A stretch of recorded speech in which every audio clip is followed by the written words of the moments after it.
A menudo damos por sentado el agua corriente limpia, los hospitales modernos y las carreteras pavimentadas. Pero, ¿qué sucede cuando la red de seguridad de la civilización desaparece por completo? Bienvenidos a un viaje hacia los extremos absolutos de la resistencia humana. Hoy exploraremos los rincones más inhóspitos de la Tierra, lugares donde la vida cotidiana es una batalla brutal por la supervivencia, completamente despojados de infraestructura básica. Imaginen una realidad sin médicos, sin agua potable y sin gestión de residuos. Sin embargo, contra todo pronóstico, millones de almas resilientes llaman hogar a estos paisajes implacables. Antes de presenciar estas realidades crudas y sin filtros, asegúrense de darle al botón de me gusta, suscríbanse a nuestro canal para no perderse ningún episodio y dejen un comentario abajo. ¿En cuál de estos lugares creen que sería más difícil sobrevivir? Ahora, prepárense mientras descubrimos los rincones más olvidados del mundo. Korail, la desesperación flotante del barrio marginal más grande de Dhaka. Nuestro primer destino nos lleva directamente al corazón hiperdenso y caótico del sur de Asia. En la extensa metrópolis de Dhaka, Bangladesh, una ciudad que constantemente parece estallar, se encuentra Korail, el asentamiento informal más grande e implacable del país. Para comprender realmente la asombrosa escala de esta olla a presión humana, hay que mirar a orillas del lago Gulshan. Rodeando estas aguas negras y fuertemente contaminadas, más de 100.000 personas han empaquetado sus vidas enteras en chozas improvisadas construidas con hierro corrugado oxidado, bambú y madera de desecho. Al entrar en este laberinto, las duras realidades de la vida sin infraestructura asaltan instantáneamente tus sentidos. No hay tuberías de agua municipales, ni existe una red de alcantarillado formal. Los desechos humanos e industriales fluyen abiertamente a través de callejones estrechos y claustrofóbicos donde los niños corren descalzos. ¿Alguna vez se han preguntado qué sucede cuando la implacable temporada de monzones azota esta región de tierras bajas? Todo el paisaje se transforma rápidamente en un mar traicionero y estancado de lodo tóxico y suciedad, tragándose por completo los senderos e inundando hogares frágiles con agua contaminada que llega hasta la cintura. Sin acceso a clínicas médicas adecuadas, las enfermedades transmitidas por el agua, como el cólera y la tifoidea, son una amenaza constante e invisible. Sin embargo, al caminar por Korail, la pura e inquebrantable fuerza de voluntad de sus residentes es nada menos que asombrosa. Una economía informal y subterránea prospera en medio de la miseria. Las mujeres atienden pequeños puestos de víveres iluminados desde sus puertas, y los vecinos dependen de una red estrecha de coraje colectivo para rescatar sus pertenencias del agua día tras día. Es un poderoso recordatorio de que, incluso cuando se despojan los derechos humanos básicos, el instinto de construir una comunidad permanece totalmente intacto. Bantar Gebang, sobreviviendo en la cima de la montaña de residuos del sudeste asiático. Avanzando hacia el este, en el sudeste asiático, nos encontramos con un entorno que desafía violentamente la definición misma de una zona habitable. Bienvenidos a Bantar Gebang, ubicado justo en la periferia de la resplandeciente capital de Indonesia, Yakarta. Este no es simplemente un vertedero, es un extenso y apocalíptico reino de desechos, reconocido como el vertedero a cielo abierto más grande del sudeste asiático. Cada día, un convoy implacable de camiones deposita más de 7.000 toneladas de basura en esta extensión en constante crecimiento. Pero si observa más de cerca estas imponentes e inestables montañas de plástico, tela y materia orgánica en descomposición, notará miles de figuras humanas moviéndose por el horizonte. Este es el hogar de toda una sociedad paralela de recolectores de residuos informales que comen, duermen y crían a generaciones de niños directamente sobre la basura en descomposición. Imagine despertarse cada mañana en un entorno donde el aire está permanentemente cargado de un humo acre y sulfuroso proveniente de incendios espontáneos de basura, y el suelo bajo sus pies supura constantemente un lixiviado negro cargado de químicos. Para los niños nacidos en Bantar Gebang, Este terreno peligroso sirve como su único patio de juegos, navegando por los montones de basura cambiantes y afilados como navajas con una agilidad subconsciente y aterradora. ¿Por qué miles de familias eligen soportar una existencia tan tóxica? Porque en este ecosistema desgarrador, la basura es la única moneda disponible. Cada botella de plástico, trozo de cobre de chatarra o componente electrónico desechado representa un salvavidas literal. Unos pocos centavos para asegurar la comida de la noche. Este es un lugar donde el consumismo moderno se encuentra con el nivel más básico de la supervivencia humana, ilustrando un testimonio profundo y profundamente conmovedor de hasta dónde llegará la gente para mantener a sus familias con vida. Smoky Mountain, el ícono perdurable de las carencias de Manila.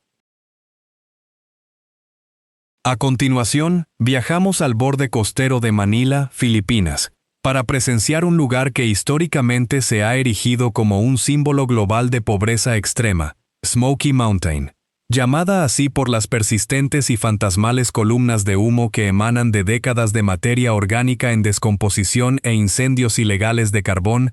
Esta legendaria montaña de basura fue clausurada oficialmente por el gobierno hace años. Sin embargo, si explora los alrededores hoy en día, se dará cuenta rápidamente de que el legado de Smoky Mountain, junto con las comunidades ligadas a ella, se niega obstinadamente a desaparecer.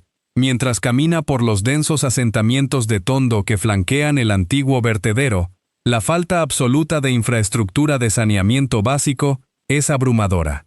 Charcos de agua estancada plagados de mosquitos obstruyen los estrechos pasajes, y la escorrentía industrial de los puertos cercanos se mezcla con los desechos domésticos, creando un peligro constante para la salud de los miles de residentes expuestos a ello. Esta zona sigue siendo una de las representaciones visuales más inquietantes y crudas de las dificultades económicas en toda Asia, demostrando las devastadoras consecuencias de cuando una urbanización rápida y descontrolada supera por completo la planificación municipal y los sistemas de salud. Con hospitales formales a kilómetros de distancia y agua potable limpia vendida en costosos bidones de plástico por vendedores privados, la supervivencia aquí requiere un vínculo comunitario inquebrantable. Observe a los recolectores locales tamizar los escombros con sus manos desnudas, clasificando los restos de los desechos de la ciudad, y comprenderá rápidamente que Smoky Mountain es mucho más que una simple cicatriz geográfica. Es un testimonio vivo y vibrante de la resiliencia humana, donde una población olvidada continúa forjando una existencia digna a partir de los fragmentos literales descartados por el mundo moderno. Kibera, el laberinto de hierro corrugado de Nairobi. Ahora cruzamos el Océano Índico hacia el este de África, llegando a las afueras de la próspera capital tecnológica y financiera de Kenia, Nairobi. Pero a solo unos kilómetros de los relucientes rascacielos de cristal del centro de la ciudad, se encuentra un universo completamente diferente, Kibera. Extendiéndose por apenas 2.5 kilómetros cuadrados, este laberinto caótico de hierro corrugado oxidado y chozas de paredes de barro es ampliamente reconocido como uno de los barrios marginales urbanos más grandes del continente africano. Desde una vista aérea, Kibera parece un océano de plata y óxido, tan densamente agrupado que el cielo apenas es visible desde el suelo. Al entrar en los senderos de tierra de este asentamiento, te sumerges de inmediato en una lucha de alto riesgo por la supervivencia espacial. Las estimaciones sugieren que entre 200.000 y más de 500.000 de personas están hacinadas en este pequeño espacio. Aquí, la infraestructura municipal es prácticamente inexistente. El agua potable es un bien preciado, a menudo monopolizado por vendedores privados que cobran precios exorbitantes, obligando a los residentes a cargar pesados bidones de plástico por kilómetros de terreno irregular. Cuando los intensos aguaceros tropicales azotan Nairobi, los senderos montañosos y sin pavimentar de Kibera se desintegran instantáneamente en traicioneros ríos de lodo espeso y rojizo y desechos sin gestionar que llegan hasta las rodillas. Debido a que los centros de salud formales son peligrosamente escasos dentro del barrio, un simple rasguño infectado o un brote de una enfermedad prevenible, transmitida por el agua, pueden convertirse rápidamente en una emergencia que pone en peligro la vida. Sin embargo, en medio del abandono estructural, Kibera late con una energía vibrante e innegable. Los estrechos senderos están flanqueados por emprendimientos improvisados, desde vendedores de carbón hasta casetas de carga de teléfonos, lo que demuestra que incluso dentro de un laberinto geométrico de pobreza, el ingenio humano se niega a ser contenido. El Sud, los humedales aislados de Sudán del Sur. Dejando atrás los espacios urbanos abarrotados, nuestro viaje se desplaza hacia el aislamiento natural extremo. Bienvenidos al Sud, un humedal colosal y cambiante ubicado en Sudán del Sur, alimentado por las aguas del Nilo Blanco. Este es uno de los pantanos de agua dulce más grandes del mundo, una inmensa extensión de juncos de papiro, hierba acuática y aguas oscuras que cubre un área aproximadamente del tamaño de Inglaterra durante el pico de la temporada de inundaciones. En esta naturaleza indómita, la ingeniería moderna ha fallado por completo en dejar una marca permanente. No hay carreteras pavimentadas, ni redes eléctricas, ni puentes que crucen las vastas vías fluviales. Para las comunidades seminómadas que habitan este mundo acuático, la vida se define enteramente por el ritmo de las inundaciones. Los vehículos son inútiles aquí. El único modo de transporte viable es la canoa tradicional, tallada meticulosamente en troncos de árboles. Imagina la aterradora logística de una crisis médica en un lugar como este. Si un aldeano contrae un caso grave de malaria o experimenta un parto complicado, el hospital básico más cercano suele estar a varios días de remo agotador, a través de un laberinto vertiginoso de canales infestados de cocodrilos e hipopótamos. Durante la temporada de lluvias anual, la situación se agrava drásticamente.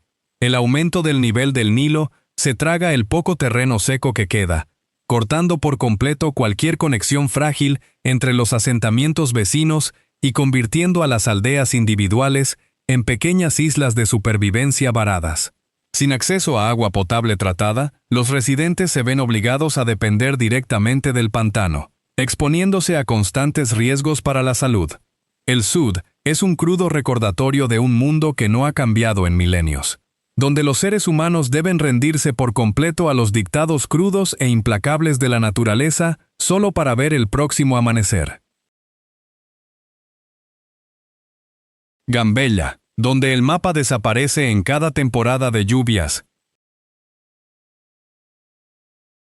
Viajamos más al este, hacia las tierras bajas fronterizas del oeste de Etiopía, adentrándonos en la región de Gambella.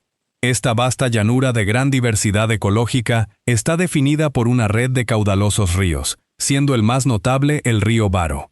Durante la abrasadora estación seca, el paisaje se presenta como la típica sabana africana calcinada por el sol, donde caminos de tierra conectan aldeas rurales remotas y comunidades agrícolas. Pero no deje que esta apariencia tranquila lo engañe. Gambella esconde una transformación estacional que reescribe por completo la geografía local cada año. Cuando llegan las fuertes lluvias monzónicas, el río Baro se desborda violentamente, liberando millones de galones de agua a través del terreno llano. En cuestión de días, el paisaje se transforma totalmente en un gigantesco mar interior. Carreteras pavimentadas, pistas de tierra y senderos tradicionales quedan completamente sumergidos bajo aguas profundas y rápidas. El mapa, para todo fin práctico, desaparece por completo. Los puntos de referencia se borran y comunidades enteras se encuentran aisladas en una soledad casi total del resto del país durante meses. Piense en la absoluta vulnerabilidad de vivir en una zona donde el suelo bajo sus pies desaparece. Acceder a la atención médica básica, recibir vacunas infantiles o asegurar suministros de alimentos de emergencia se convierte en un lujo casi imposible, a menos que un barco humanitario internacional logre navegar por las traicioneras aguas. Las escuelas cierran, los mercados se paralizan y la vida entra en un estado de animación suspendida. Sin embargo, los pueblos indígenas de Gambella se han adaptado a este ciclo acuático durante generaciones. trasladando sus hogares a terrenos más altos y utilizando balsas de madera temporales, ilustrando una armonía profunda y resiliente con un entorno que rutinariamente borra las obras del hombre. Iquitos, la isla de tierra de la Amazonía peruana. En lo profundo del denso dosel esmeralda de la Amazonía peruana, se encuentra una anomalía geográfica que desafía por completo la planificación urbana moderna. Iquitos es una metrópolis extensa y enérgica de casi 500,000 de personas, pero ostenta un título único y aislante. Es la ciudad más grande del mundo a la que no se puede llegar por una sola carretera. Para llegar aquí, solo tiene dos opciones: un vuelo sobre un mar interminable de árboles o un agotador viaje de varios días a bordo de un abarrotado barco de carga fluvial. Debido a que funciona esencialmente como una isla encerrada en un mar de selva tropical, la presión económica sobre la vida diaria es inmensa. Cada ladrillo, frasco de medicina y galón de combustible debe ser transportado por agua o aire, lo que provoca que los precios de los productos básicos se disparen. Camine por las bulliciosas calles y el ruido es ensordecedor, dominado por miles de mototaxis de 3 ruedas que zigzaguean a través de la humedad porque los autos de tamaño completo son demasiado caros de transportar hasta aquí. Para los residentes más pobres que viven en las márgenes acuáticas de Iquitos, la falta de conexión a la red nacional significa que la electricidad es un lujo intermitente y el agua limpia es escasa. La supervivencia de la ciudad está ligada por completo al pulso del río Amazonas. Si una emergencia médica importante requiere un tratamiento especializado no disponible en las clínicas locales, la vasta distancia hasta la capital, Lima, se convierte en una barrera aterradora y a menudo insuperable, dejando a la población varada en su aislamiento tropical. Las aldeas flotantes de la cuenca del Amazonas. Adentrándonos aún más en la selva indómita de la cuenca del Amazonas, que se extiende por las fronteras de Brasil y Perú, encontramos comunidades que no solo viven cerca del agua, sino que viven directamente sobre ella. Estos son los pueblos flotantes del Amazonas, donde las casas tradicionales se construyen sobre enormes troncos de madera de balsa o se elevan muy por encima del lodo sobre delgados pilotes de madera. Aquí, el río es la calle principal, el patio de juegos y el mercado, todo al mismo tiempo. Pero bajo las imágenes serenas de postal se esconde una realidad brutal de carencia extrema de infraestructura. No hay plantas de tratamiento de agua en estas vías fluviales remotas. La misma agua del río que se usa para bañarse, lavar la ropa y desechar residuos es a menudo, por necesidad desesperada, filtrada a través de una simple tela y utilizada para cocinar y beber. Esto expone a las familias a un bombardeo implacable de infecciones parasitarias y enfermedades transmitidas por el agua, con el hospital moderno más cercano ubicado a días de distancia río abajo. La electricidad es un privilegio fugaz, alimentada solo por unas pocas horas al anochecer, por ruidosos y costosos generadores de diésel. Cuando llega la temporada de inundaciones masivas, el nivel del agua puede subir más de 30 pies, alterando por completo el paisaje local. Pueblos enteros deben desatar sus casas flotantes y remolcarlas por millas para escapar de las corrientes embravecidas, obligando a estos resilientes habitantes del río a adaptar constantemente sus vidas enteras a los caprichos volátiles del sistema fluvial más poderoso del mundo. El Valle del Lomo, el puesto avanzado bajo el sol de tribus ancestrales. Nuestra siguiente parada nos lleva de regreso al este de África, a los paisajes áridos y bañados por el sol del Valle del Lomo, en el suroeste de Etiopía.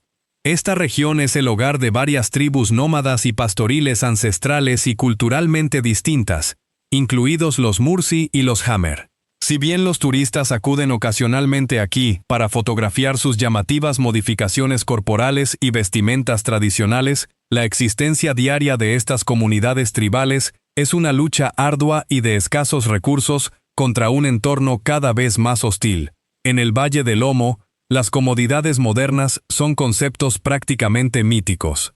La gran mayoría de las aldeas se encuentran a horas, si no a días, de distancia del hospital o clínica médica operativa más cercana. Cuando ocurre una lesión grave o un brote infeccioso azota una aldea, los remedios herbales tradicionales suelen ser la única línea de defensa.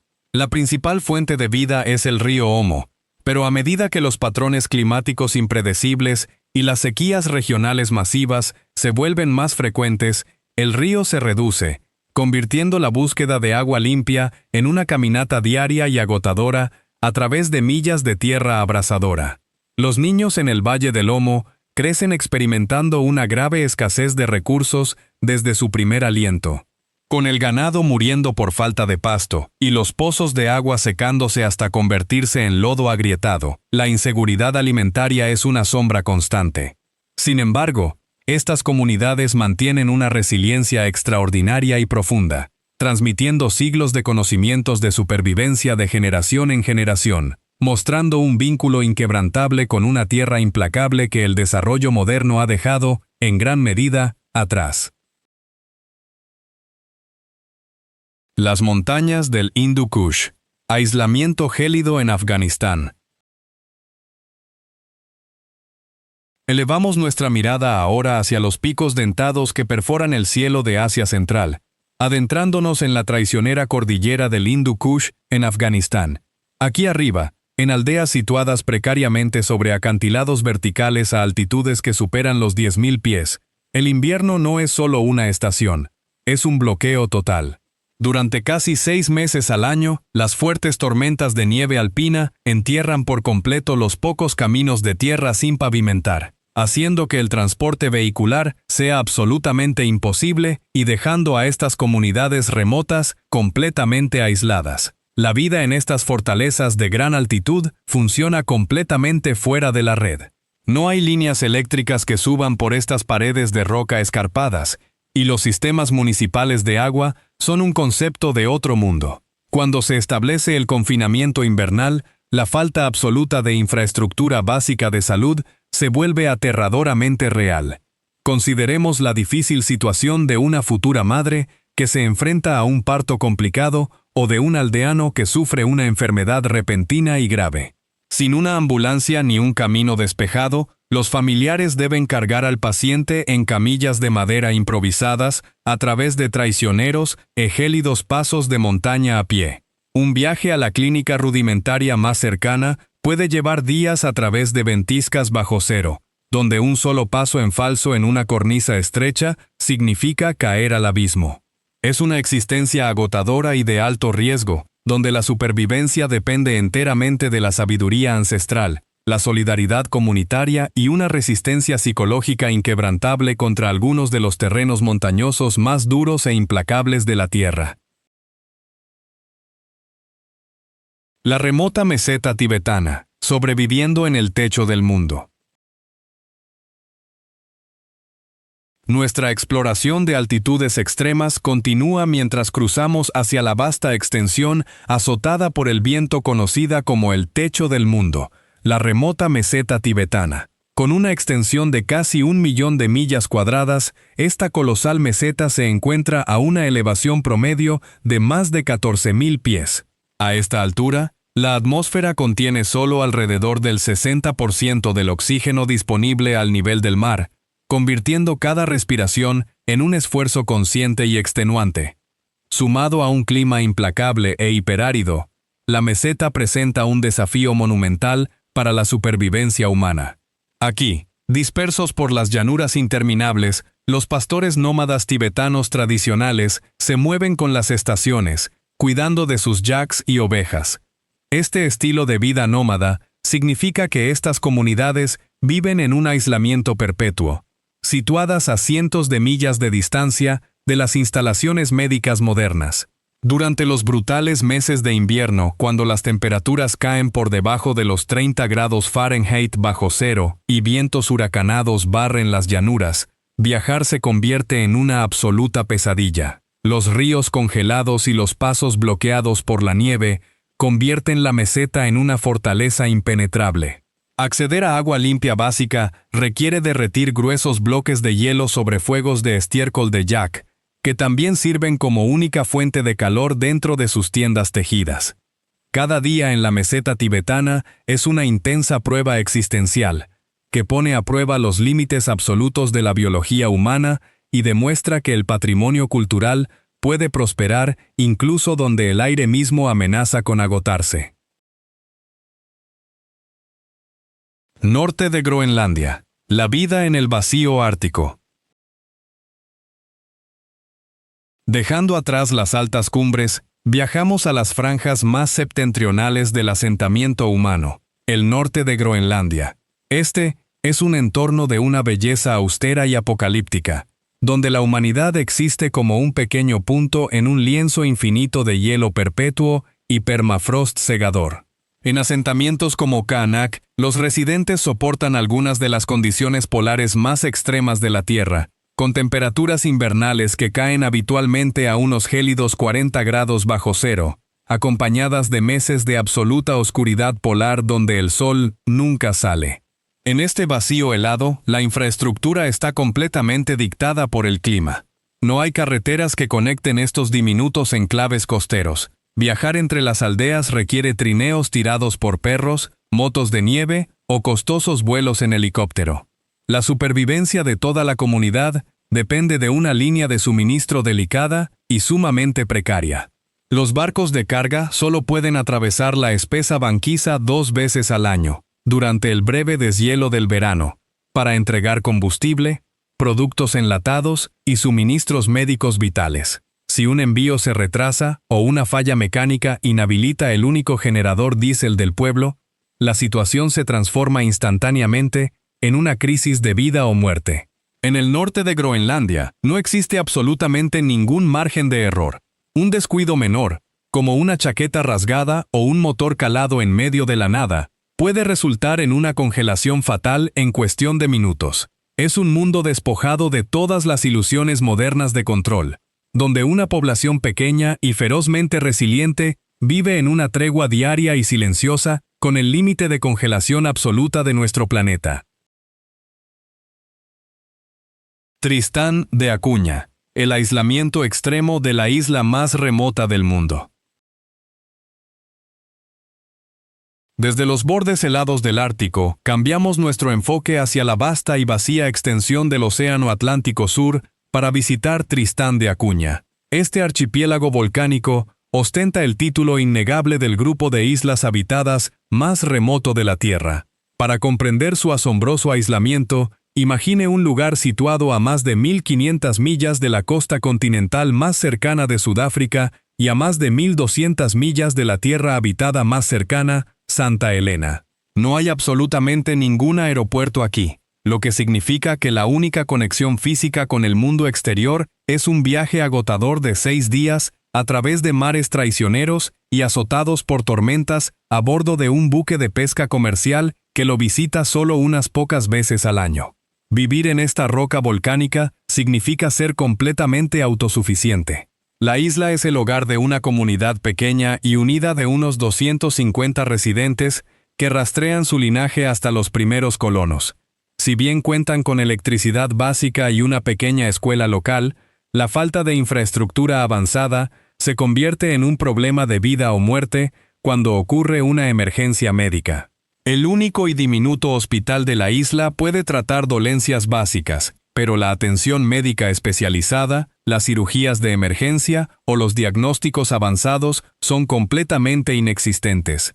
Si un residente sufre un ataque al corazón o una lesión traumática, no hay forma de pedir un helicóptero médico. Deben esperar a que un barco que pase sea desviado, o aguantar durante semanas hasta que llegue el próximo barco programado. Tristán de Acuña se erige como un monumento fascinante a la supervivencia humana. Un lugar donde los lujos modernos han sido eliminados y el horizonte no ofrece nada más que miles de millas de un azul profundo y agitado.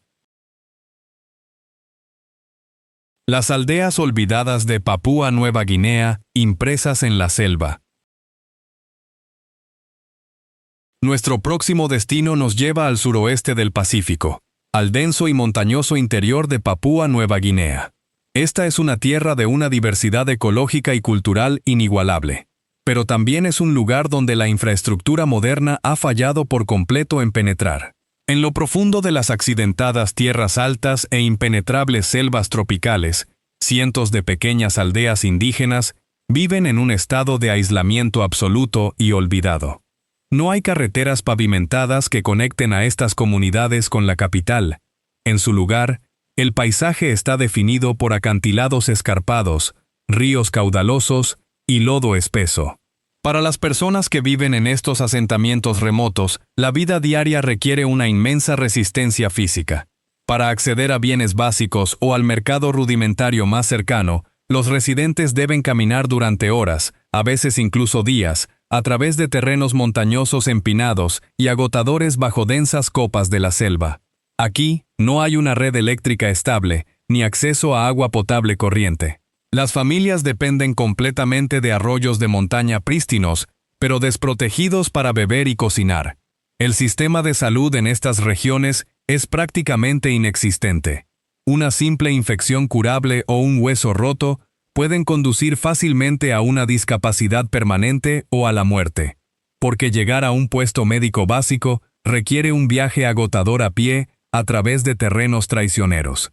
Los residentes de estas aldeas olvidadas viven enteramente de la tierra, demostrando un conocimiento ancestral increíble de la selva, pero enfrentando la dura realidad de un mundo que los ha pasado por alto por completo en la marcha hacia la modernización.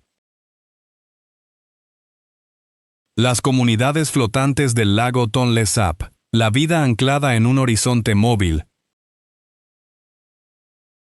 Nuestro destino final nos trae de regreso al sudeste asiático, a las extensas aguas del Tonlé Sap en Camboya. Este es el lago de agua dulce más grande de la región, definido por un fenómeno hidrológico extraordinario y pulsante. Durante la estación seca, el lago cubre un área relativamente modesta, pero cuando llegan las lluvias monzónicas, el enorme río Mekong invierte su flujo, forzando un volumen colosal de agua de regreso hacia el Tonlé Sap, expandiendo su tamaño hasta 5 veces y sumergiendo los bosques circundantes. En respuesta a este entorno volátil y cambiante, comunidades enteras han construido sus vidas completamente sobre el agua. Estas son las aldeas flotantes de Tonlé Sap, donde las casas, tiendas de comestibles, iglesias e incluso escuelas están construidas sobre balsas de bambú o elevados palafitos de madera. ¿Alguna vez se ha preguntado qué se siente vivir en un mundo donde todo su vecindario cambia de ubicación geográfica dependiendo del nivel del agua? Cuando las inundaciones aumentan, aldeas enteras deben desatar sus anclas y trasladarse colectivamente a zonas menos profundas. Sin embargo, detrás de este estilo de vida fascinante y fluido, se esconde una profunda falta de infraestructura pública básica. No existen sistemas centralizados de tratamiento de agua, lo que significa que el agua del lago, densamente cargada de sedimentos, se utiliza simultáneamente para cocinar, bañarse y eliminar desechos. Esto crea un entorno sanitario sumamente difícil, exponiendo a miles de niños a infecciones gastrointestinales crónicas. Al no haber tierra firme para construir hospitales permanentes, el acceso a atención médica de emergencia requiere navegar en pequeñas lanchas motorizadas a través de vastas aguas propensas a tormentas para llegar a los pueblos de tierra firme. Es un ejemplo final impactante de la adaptabilidad humana, donde una población entera vive en una entrega completa e inquebrantable a los ritmos crudos de la naturaleza. Nuestro viaje a través de estos 15 lugares extremos nos lleva a una comprensión profunda y universal. Hemos viajado desde los paisajes urbanos tóxicos e hiperdensos de Dhaka y Yakarta hasta el vasto y vacío aislamiento de la meseta tibetana, el vacío ártico del norte de Groenlandia y las aguas cambiantes de Tonlé Sap. En cada uno de estos lugares, las redes de seguridad estructurales que definen la vida moderna, agua potable, atención médica inmediata, carreteras pavimentadas y electricidad estable, están completamente ausentes. Sin embargo, lo que encontramos en estos rincones olvidados no es una historia de derrota pasiva, sino un testimonio del punto máximo de la resiliencia humana. Donde la infraestructura falla, la comunidad toma el mando. Los seres humanos se adaptan, construyen y encuentran formas de proteger a sus familias frente a las adversidades más inimaginables. Nos recuerdan que el espíritu humano es increíblemente duradero, capaz de forjar dignidad, alegría y supervivencia a partir de los elementos más crudos de nuestro planeta. Al volver la mirada a las comodidades de nuestra vida diaria, no olvidemos a los millones que continúan luchando, resistiendo y sobreviviendo en el límite absoluto del mundo conocido.